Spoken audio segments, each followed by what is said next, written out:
Hello, Georgia. Hi. So this is a cool start, isn't it? So I'm going to read for you from George Orwell's Animal Farm. And I'm very excited about the idea that you're going to be signing for it. This is a great collaboration that's come about from a very long and extended friendship that we've been creating over the ocean. Who knew that it would come to this, where we were sitting at home in isolation in this very dystopian world right now, doing this for each other. But isn't this just serendipitous? I love it. So I'm going to start reading. It's chapter 1. Good luck. I'm going to don my glasses and enjoy. Mr. Jones of the Manor Farm had locked the hen houses for the night, but was too drunk to remember to shut the pop holes. With the ring of light from his lantern dancing from side to side, he lurched across the yard, kicking off his boots at the back door, drew himself a last glass of beer from the barrel in the scullery, and made his way up to bed, where Mrs. Jones was already snoring. As soon as the light in the bedroom went out, there was a stirring and a fluttering all through the farm buildings. Word had gone around during the day that old Major, the prize middle white boar, had had a strange dream on the previous night and wished to communicate it to the other animals. It had been agreed that they should all meet in the big barn as soon as Mr. Jones was safely out of the way. Old Major, so he was always called, though the name under which he had been exhibited was Willingdon Beauty, was so highly regarded on the farm that everyone was quite ready to lose an hour's sleep in order to hear what he had to say. At one end of the big barn, on a sort of raised platform, Major was already ensconced on his big bed of straw under a lantern which hung from a beam. He was 12 years old and had lately grown rather stout, but he was still a majestic-looking pig with a wise and benevolent appearance, in spite of the fact that his, now I'm going to just say, I don't know how this word is spoken, so I'm going to check this out afterwards, but it's tushes or tushes had never been had never been cut, presumably meaning some part that keeps animals looking young.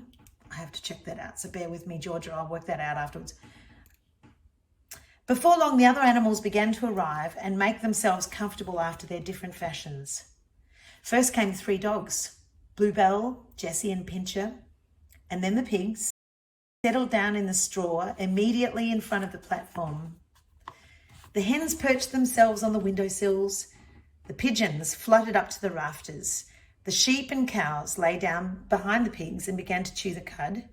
The 2 cart horses, Boxer and Clover, came in together, walking very slowly and setting their vast hairy hooves with great care, lest there should be some small animal concealed in the straw. Clover was a stout, motherly mare approaching middle life. Don't even say it. I know my daughter would. Sounds like someone familiar. Anyway, where were we? Who had never quite got her figure back after her 4th foal. Anywho, Boxer was an enormous beast, nearly 18 hands high and as strong as any 2 ordinary horses put together. A white stripe down his nose gave him a somewhat stupid appearance, and in fact, he was not of first-rate intelligence, but he was universally respected for his steadiness of character and tremendous powers of work.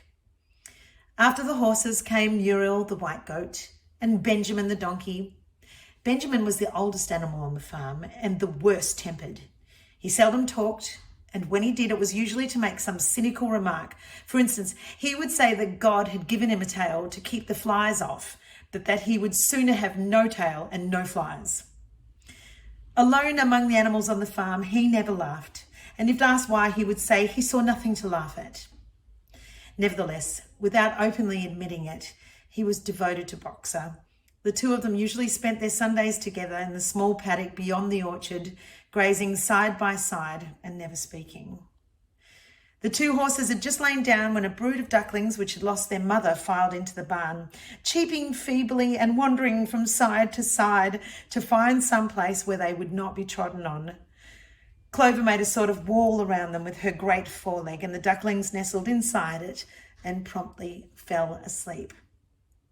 At the last moment, Molly, The foolish, pretty white mare who drew Mr. Jones' trap came mincing daintily in, chewing at a lump of sugar.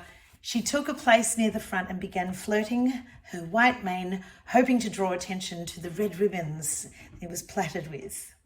And last of all came the cat, who looked around as usual for the warmest place, and finally squeezed herself in between Boxer and Clover.